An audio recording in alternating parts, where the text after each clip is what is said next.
Welcome to Next Step Corner. I am your host, Stephanie Rank. I'm a certified career coach and a resume writer, and I've created this podcast to support job seekers, career changers, and women in leadership as they navigate the twists and turns of today's world of work. Each episode, I sit down with hiring managers, recruiters, and industry experts to discuss career growth and the mindset needed to thrive. Whether you're eyeing your next promotion or simply figuring out your next step, you're in the right place. Today, I'm thrilled to be joined by Shelly Niehaus, a personal branding and marketing strategist who helps female entrepreneurs clarify their message and confidently show up online. She's all about visibility with integrity, and her work helps professionals connect with their audience in a genuine, magnetic way. As a mom, business owner, and branding powerhouse, Shelly brings insight into what is really takes to lead with confidence while juggling all the hats. So let's dive in. Shelly, welcome. Thank you, Stephanie. I'm so excited to dive into all that good stuff and talk about branding and personal branding. It's one of my favorite things in the whole world. So as a career coach, we really get into personal branding. So I absolutely want to talk a little bit about that. But this is a little bit of a special episode because you're a business owner like me. So fill us in a little bit about your story. How did you get into business? Well, it started as a very early age. I, graduated from college and got the suit and the cube and the 9-to-5 job. And I actually was in one of those jobs that I had to wear a suit with a coat and, like a jacket and the 401k and, all the things that a super responsible person should do. And that's what I had been told I needed to do my whole life. And I did it and I hated it. I hated just being in that cube, like being in that confined environment. It was suffocating to me. I love that other people do it, but I needed something different. And I wasn't quite sure at the time, but I knew I just needed to get out there and maybe have some flexibility and freedom that I really craved. And so I left corporate America at 26 and just decided to start my own business. And I was young. And I guess that's the great thing. When you're young and you're clueless, you don't know what you don't know. And I was like, how hard could it be? Let's just try it. So I started my own fitness business, and that was before CrossFit, boot camps, all the things were the thing. And I created what was now a CrossFit boot camp workout for women only. And we lived in kind of a place that was further up in the suburbs. And I wound up just thriving. And it was so easy. And I've learned since then, it's not always that easy, but it was just, I found a need that needed to be met. And it was a little taste of entrepreneurship. And that's what gave me the bug. And I have never looked back. And now you're a marketing specialist. So tell us a little bit about that business. Well, so I was in business and I was in the service-based industry for 20 years. I was in the service-based industry with 3 different industries. And the one thing I always noticed is people are really good at what they do. Maybe you're a great real estate agent, maybe you're a great author, maybe you're a great speaker, but 9 times out of 10, people did not know how to market. They didn't have customer service skills. They didn't know how to market themselves. And my last industry, I was a commercial photographer and I was doing commercial work, and I was sitting in a mastermind and I kept just talking about all this marketing stuff. And finally, one of the women looked in the room, looked at me, and she said, I have a question. Why are you doing photography? You need to be helping other businesses do these things because there are a bunch of us that can take great pictures. And she's like, you're good, but your talent is teaching people how to show up authentically online and how to market their businesses. She's like, that's a skill we all need. And you can speak to that because you've been in the service industry for 20 years. And that was my aha moment. And I said, you know what, that's what I want to do. And I just started leaning into it and started taking what I had learned and I just really connecting with people and finding out where they needed help. And that's how I got into the coaching role, because I want people to not, marketing can be so complicated and the marketers love to make it complicated. And they do that because they want you to buy all their courses and shiny objects. And at the end of the day, it can be simple. It can be simple and it can be easy if we do it the right way. And that's my heart, is just to make it easy and simple so that you can go do what you love and not always be struggling with the next marketing gimmick or trend or all the things. Right. And I'm your client. I've taken your courses and I've learned so much about marketing my brand. But what I discovered is my business brand was my brand. The values that I have defined and what I'd like to do, my strengths, my vision, my goals, it's all about me. And my business is sort of the picture, right? This is what I'm trying to project. So, when it comes to women in careers, what are your tips about personal branding for them? Like, what's one takeaway that we can give our listeners today? So your personal brand will stay with you no matter where you go. And that's the one thing, like when you switch industries, whatever you do, your personal brand is the only thing or the biggest thing that will go with you from one place to the other. Whether it's you go to start your own business or you go to change careers or you go to a different company. So developing that personal brand is so important because that is what's going to set you apart from your competition. And it's honestly something that I think the younger generation, the millennial generation, gets really well. When you get into some of the older generations, I'm going to put myself in that older generation because I'm a Gen Xer and we didn't grow up with online presence or social media and all that. It's a little harder because we were like, well, of course you're just going to see me for my talent and my skills. But there are so many people out there that are so talented and can do the exact same thing you are. It's really hard to stand out in a saturated, careers market, in a saturated business market. And the way that you are going to stand out is through that personal brand. And if you're in a career, it is the same as I would coach an entrepreneur. You implement your vision, your values, and your passion into your brand. And that's what it is. And you just said it. Your brand is your like people want to connect with you before they ever are going to hire you. They want to connect with you before they ever do business with you. And so they need to have that know, like, and trust factor. And by implementing that vision, values, and passions, that sets you apart from your competition. It helps you stand out in a very saturated job market. And Right. I guess the last thing is you've got to do it authentically. People want to hear your stories. People want to do those things. So, only you're your magic sauce. Like nobody else can be you. And so you can project not only the vision, values, and passion, but you can also be a thought leader. You can put your thoughts out there. And by becoming a thought leader, it really does allow you to, again, separate yourself from the pack. Absolutely. It makes a big difference. And if you live your brand, that thought leadership comes naturally. It can be a little struggle to get started because you have imposter syndrome or you think you're not an expert or you just have all of these thoughts. But once you get going, you can talk about your values pretty easily because you believe in them. They are who you are, right? So tell me, do you see, like, what are some of the biggest mistakes women have in setting their personal brand? Well, I think you just really hit the first one on the nail on the head and it's very common. When you're just getting started and you don't have confidence, you look for clarity and you often look for your confidence in other people. And you start to emulate the people that are ahead of you or the people that you admire.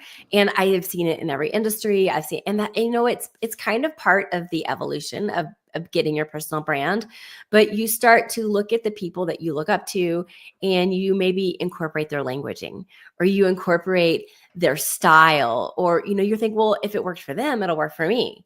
And yes, it works for them because it's their brand. And so I've seen, and I did it myself. So I'm raising my hand here, but when I was young, I was like, well, this is working for this person. I'm going to go copy them and have it. And it doesn't work because it's not you. So yes, take bits and pieces from people that you admire and you can emulate things that you do like, but you can't copy somebody's personal brand. You can't be somebody else. So you have to just learn to be yourself. And that is the hardest thing, is getting like quiet and just sitting there and thinking like, who am I? What am I all about? What are the stories that I can tell that can resonate with people? And just it's not there's no magic wand, and everybody wants a magic wand in marketing. It's something you have to it's a process. But I guess I always tell people, if you will invest in your personal brand, you will never regret it. That is probably the most important thing you can invest in, because as I said, is the only thing that is going to follow you It's almost like your reputation back in the day, back when we had, a business was all they had with their reputation. Your personal brand is your online reputation. So you've got to invest in that, and you've got to be intentional. And that's the second thing, is people are not intentional. They just throw spaghetti at the wall. They see what sticks. And, one day they're like over here doing this, and the next day they're over here doing this. And people don't understand like who you are or what you're all about. And if someone can't quickly look at your LinkedIn profile or look at your website and say, okay, this is who she is, and this is what she's all about, and this is who she helps, then your personal brand's all over the place. And that's where you start to get muddled. And I always say, where there's clarity, where there's confusion, no one's going to work with you. No one's going to hire you because they don't understand. So that you need to be really clear. And that starts with being very intentional. And that couples very well with what I've been learning from like my business coach or Jay Carlisle from LinkedIn about thought leadership, specifically on LinkedIn, is having 3 pillars to talk about. And so mine, I was diagnosed with breast cancer last year. So one of my pillars is just talking about women dealing with health setbacks and how to balance that. Another one is, career coaching and job market information and things about careers. And then a third is I also have a side gig with the Professional Association of Resume Writers and Career Coaches. So I promote their content or their programming because I'm really big on professional development. And when I identified those 3 pillars, it was helpful in helping me just streamline like, oh, I want to talk about this today, or I want to talk about that. So I'm not throwing spaghetti at the wall. I think you do that very well too. From the content that I've seen you put out, it's just really clear, and you stick to those pillars. And again, that's what has really strengthened your personal brand over, the last year or so as you've been really leaning into working on that. Thank you. I appreciate that. Okay, so let's back up to being a business owner. What's a piece of advice as a mom specifically, if you're starting your business, but you don't feel quite ready? Do you have any advice on that? Because I know it's tough, right? It is. And I always tell people starting a business is just like having your first child. You don't wake up one day and say, you know what? I am ready to have my first child. I'm financially buttoned up. I know what to do. I know how to raise it. I've got my 10-step program. And even if you are thinking that, we know as parents that you throw that playbook right out the window the second they're born, because that is just not how it is. And your business is the same way. You're never going to be ready. You're never going to say, okay, I am, feel 100% confident. My messaging is on point. My brand is on point. Like, it doesn't work that way. You build your business and you strengthen your brand and you strengthen your messaging by putting in the reps, by going to the gym, by doing the work. And so I always say start with a minimum viable option. If you're wanting to start a business, what is the minimum viable option that you can start with? And, I always say when I first started my coaching business, I had a Facebook page or a Facebook group, a Zoom call, and a way to collect payments. That's it. Like, I didn't have all the fancy bells and whistles, and that's okay, because that was my 1.0 version of my business.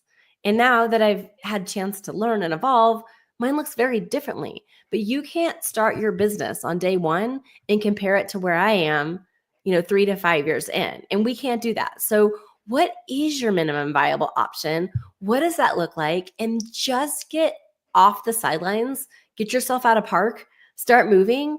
And that momentum is what's going to create your success. And that's true. I lived that mistake. When I started in 2018, I wanted to be everything. And I wanted to have a group of coaches and talk about finance and life and careers and all of these things. And it was way too much. It was way too much. There was a lot of disappointed folks. And then I realized, wait, resumes make money. I write resumes. This is great. And as I just started doing that, collecting payments for just the resumes, and I got certified in more training, and I got really good at writing resumes. And then I learned about LinkedIn and added that. Then I learned about coaching. And so as the years have gone by, I've slowly but surely built the packages and programs that I have, because I did start with that minimum viable option. It made a huge difference in how I was handling my time as well as serving my clients. I was doing a much better job. So yeah, start small. Start with one thing. And you did a great job, and I guess you laid out exactly what happens is by starting small, you were able to see where the need was, and then you just made that next step. And then you saw where that need was, and you just made that next step. And I always tell people, because they are like, well, there's somebody out there that's smarter than me or better than me or knows more. I'm like, you don't have to be the smartest person in the room. You don't have to be the smartest person in your industry. All you have to be is 3 to 5 steps ahead of the person you're helping. That's all you have to do. So, if you are good at resume writing, you're better than the person who has no idea about resume writing. So maybe you're not the world's expert, but you can help the person that's 3 to 5 steps behind you. And that's really all you need to do. And a lot of times with a coach, or if you're finding a mentor, it's all about fit, right? So as long as you're 3 to 5 steps ahead and you get along well with your client or your team member or your boss, you're going to do just fine, because the fit is there. The conversation is there, right? So I think that's huge. Okay, so you're a mom, you work in business, you help clients. It's just like it's a job, right? There's more to it being a business owner, because you got to know the finance and the accounting and do all marketing. Like, it's not just your subject matter expertise, but it's still the same when it comes to managing our personal lives as well. So what tips do you have, or how have you managed your time with your family and your sons, as well as being a business owner? I think for me, rhythms and routines has been very important. If you don't put I have just set rhythms and routines, and we talk about it as a family. Like, for instance, Sunday night is our family night. We grill out, we, sit in the hot tub. Like, that's our rhythm and routine. And when it's on the calendar and it's a regular rhythm, some people are like, oh, that's so constricting, but it's one less thing you have to think about. On Sunday nights, that's your family time. You're not arguing with your kids if they can go out with their friends. And of course, we're always flexible, but implementing rhythms and routines has really helped me, because it's a decide once. You made the decision, it's going to happen. We go to church on Sunday mornings. Like, that's non-negotiable. We don't talk about it. We don't argue about it. Like, that's another thing. That's just our family time. We try to have family dinner once a night. I have 2 kids now that work, and they work full time. They work after school. So as we've grown, that's become a little bit more challenging, but we try to have one family dinner or family meal during the week. And sometimes it's breakfast, but just those are things. And then for me personally, it's about putting my boundaries in. My computer is right off of the kitchen. Like, my office is right off the kitchen. And you're laughing because you know exactly where I'm going with this.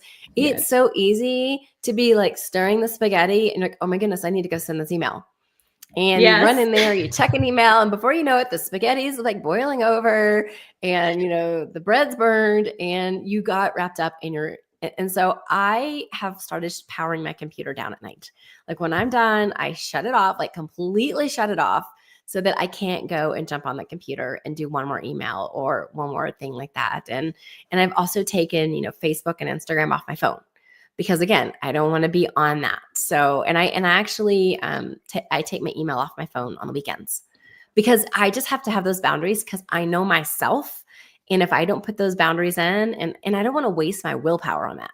So if I can find a way to have that boundary already set, then I'm not having to constantly fight it, because I can't get on Instagram or Facebook because it is not on my phone. So if I'm out with my family, I can't, that's not even a temptation. So those are things I've had to do, is really just put boundaries in place, but put the systems in so that I'm not constantly having to exercise my willpower or my mind or all those things, and just allow myself the freedom to be in the moment, to be with my family or whatever that looks like. Right. What were some challenges you faced when doing that? Because that's what you said sounded amazing, but I know it's not easy. So what was the biggest challenge you had implementing those things? Okay, well, let's start with FOMO, because you take Instagram or Facebook off your phone. You're like, oh my goodness, or you don't have her email, and like, what if a client wants to book with me, or what if somebody, you start with a FOMO of what am I missing out on, and then you quickly, I used to be a photographer, and I always had people say, I want to book with you Sunday night at whatever. Like I was letting them dictate my schedule. And I was constantly people pleasing. I was a yes mom, and I wanted to, generate income to help my family. And I was letting other people run my life. And so once I stopped that and I said, you know what? I have this day and this day available for sessions. If this doesn't work with your calendar, we can look further out to see if those days work for your calendar. If not, I'm happy to refer you to somebody else. And the second I did that, all of a sudden my calendar filled up and people were moving mountains to be on those days. But it was the mindset shift I had to have to put those boundaries in. So it's the same thing. Like when you first do these things, it's hard. Like you're kind of like got the sweaty palms and you're thinking, is this okay? But then once you realize that these boundaries are in place and you realize that the world will go on, your clients will wait, that you don't have to be completely on. Your boss will understand those boundaries. Hopefully, if you have a good boss, you can have that freedom to be in the moment, to just not constantly be tied to your technology, or your business or your job, because it's just a reality we all live in now. And I see that expectation. Companies are coming around, but there is that expectation. If I send an email at 6 p.m. on a Friday, they want a response, right? And they don't wait till Monday. And I say push back. It might be rough in that role, but you can find a role or a company that understands that boundary. And it's hard because I know as an employee, you want to give your all. Like, I love my business. I will put everything into my business. I've also had jobs that I put everything into because I just loved what I did. But you have to place those boundaries. And sometimes it's training your manager or yourself not to break those boundaries. So if Sunday is your family day, don't answer emails, right? Don't worry about work. That is your Monday. And maybe on Monday, you put from 8 to 9 or 9 to 10, whenever you roll into work, that's your time to catch up on email, right? Don't have a meeting right away. Those are some just tactical things that you can do. But as women, especially, we have to push ourselves to hit those boundaries. Because I find that if men are like, oh, I have to take my kid to school, or I have to leave because I got to go to the dentist's office, they don't have as much of an issue, because it's sad to say, but it's rare that a man is going to have that responsibilities. But women take on that mental load. Women take on those responsibilities. And I am the first to tell you, any doctor's appointment my son has, I will be at. My husband can be there, but I'm still going to go. So some of this is on us too. Like, as moms, we put this on ourselves. But, let's empower each other, men and women, to put those boundaries in place. If it's after hours and you're having family time, be with your family, right? I would say, there's some times that maybe you roll it in the workplace because maybe there's a project that's going live or you're launching something. I get it. Those are days that, you have to be available because you're doing something big. But I'm talking like day to day, week after week time periods. We need to work on those boundaries and put in those time blocks for ourselves, or all of a sudden we're working 24/7 and you're replaceable. Every job can backfill you. They might take 3 people to backfill you, but you will be backfilled. So I think that setting the boundaries and putting in those time blocks for yourself so you don't miss out and you have no regrets are huge.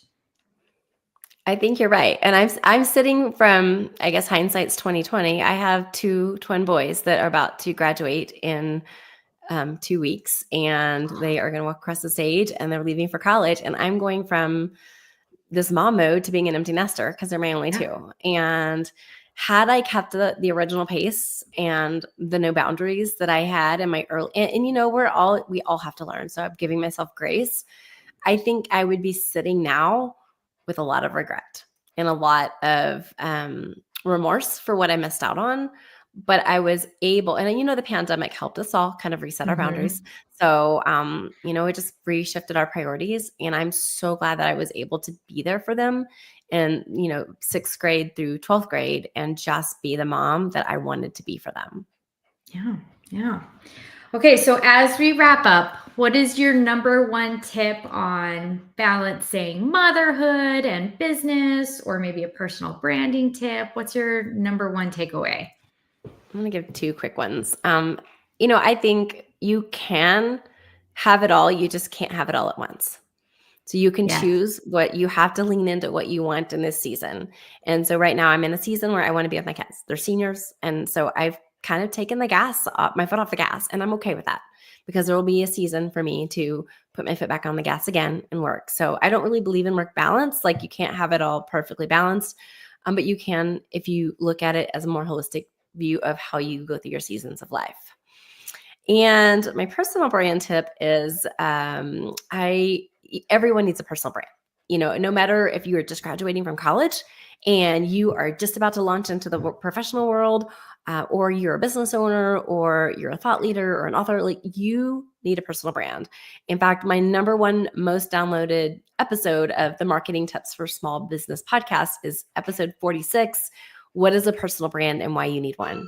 And I just really lay out what a personal brand is and how it applies to both the professional world and so take time to invest in your personal brand. Just take time, because it's the one thing that will go with you, and you will never regret being intentional and taking that. And the earlier you can start, the better. But if you're in your 50s, it's not too late. You can start doing that now, because you still have a long time to go, and so don't ever think, oh, well, that's only for the young people, or that's only for the influencers, or only those people on social media. Everyone needs a strong personal brand. So you work with women who are entrepreneurs. How can they reach you? What is the best way to contact you? Well, I have my podcast, The Marketing Tips for Small Business Owners, and that really does cover so much of what we talk about with personal branding and marketing, and just how to, if you're even thinking about starting a business, like just the things you need to be thinking about. So that's that. And then if you, ShellyNiehaus.com, that's NIEHAUS.com, is my website with all my links and all that, and would love to connect with you there. Perfect. And I will have all these links in the show notes below. Shelly, thank you so much for being here. This was a wonderful conversation. I really appreciate your time today. And I really hope our listeners were inspired and are going to start working on their personal brand, which, by the way, is great for interviewing. So let's keep that conversation going. Thank All right. you. Have a good day.